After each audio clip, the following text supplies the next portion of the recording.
Eh bien, moi je trouve que c'est rendre possible ce qui ne l'est pas encore réglementairement, mais je fais confiance au bon sens.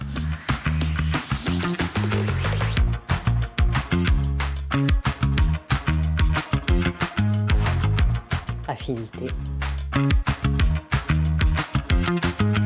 Mise en place pas encore, espérée sans aucun doute.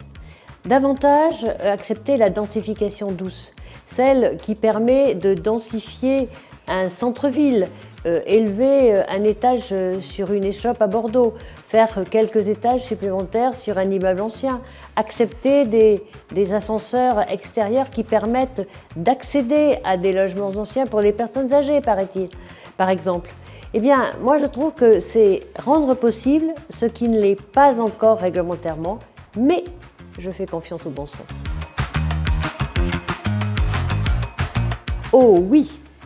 Lors de la présentation de Bordeaux Métropole comme première métropole attractive en France, ce sujet a été abordé avec un témoignage, une dame qui avait une onglerie et qui dit qu'elle ne pouvait pas fidéliser ses salariés parce qu'elle n'avait pas de logement. Et puis une autre, un pressing à Biarritz, qui ne pouvait pas embaucher parce qu'il n'y avait pas de logement. Ça veut dire quoi? Ça veut dire que c'est un sujet qui vaut pour toutes les tailles d'entreprise et pour tous les territoires de Nouvelle-Aquitaine.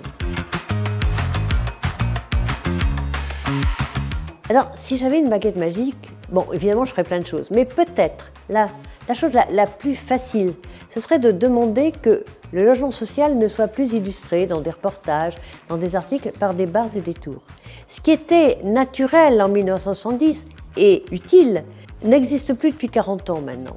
Et donc, aujourd'hui, ce sont des petites résidences, des maisons individuelles, des réhabilitations de centre-bourg, des réhabilitations de centre-ville, c'est-à-dire ce qui correspond au visage de nos habitants.